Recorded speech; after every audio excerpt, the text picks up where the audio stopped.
Jangan gantikan mushaf Al-Quran dengan telefon. Kan ramai orang baca Quran melalui telefon, betul tak? Kalau dalam keadaan contoh dalam kereta kebetulan tak ada Al-Quran, bolehlah. Tapi ketika di rumah tu ada telefon, ada Al-Quran, tolonglah pegang Al-Quran. Kalaulah di masjid ada telefon, ada Al-Quran, ambillah Al-Quran. Sebab ini pegang telefon. Semalam saya ada jumpa seorang doktor tu, adalah ceritanya, ringkas ceritanya. Dia kata ustazah, cuba pegang Al-Quran. Dia kata sebelum tu saya bukan pegang Al-Quran lagi. Dia kata ustazah buat macam ni. Okey. Dia doktor pakar, ada 3 klinik dekat Ampang. Lepas tu dia pun tolak. Dia kata kuat. Saya pun rasa orang beriman kot, kuat lah ni kan. Kan, kuat. Lepas tu dia kata ustazah pegang telefon sebelah. Saya pun pegang. Dia pun buat. Terus lembek. Tak kuat tangan kita. Dia kata ustazah telefon ni inilah punca anak-anak kita rosak, imunisasi, lemah badan kita menurun, sel-sel kita banyak putus, urat-urat kita, sel-sel kita, hormon kita rosak sebab dia pakai hormon. Dia banyak merawat wanita-wanita masalah hormon. Orang perempuan kita banyak masa dengan telefon. Saya kan lepas pada tu kan tak tengok daripada malam tadi sampai pagi, dah rasa macam tak nak pegang telefon. Sebab apa? Sebab bila kita buka je internet dan sebagainya, panggilan gelombang daripada luar tu, daripada satelit tu, gelombang ni gelombang yang sangat tak bagus. Dia terus efek pada tubuh kita, cacah negatif begitu banyak. Tapi bila pegang saja Al-Quran, gelombang yang negatif tu jadi positif. Pegang saja Al-Quran, Masya Allah, tenaga kita, hidup kita, jiwa kita, hati kita, belum baca lagi baru pegang.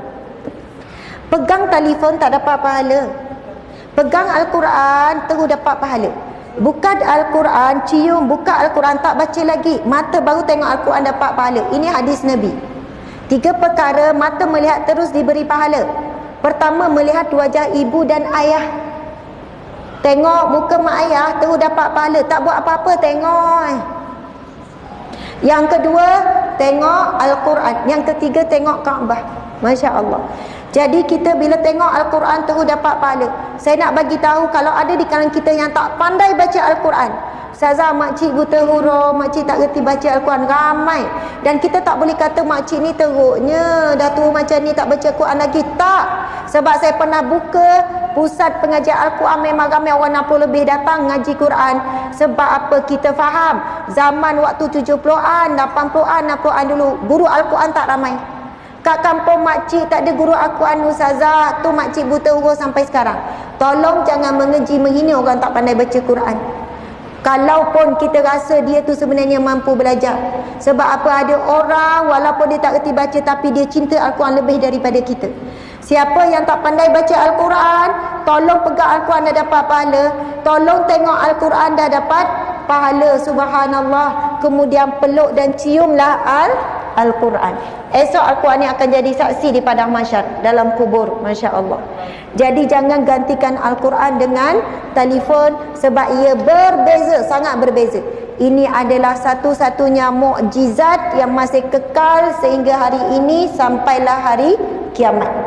Subhanallah. Jadi insya-Allah, saya takut tengok budaya orang hari ini, memang dia dah mula gantikan Al-Quran sebab susah, dia kata kena ambil wuduk. Kalau dengan terjemahan tak payah ambil wuduk, boleh bawa ke mana-mana.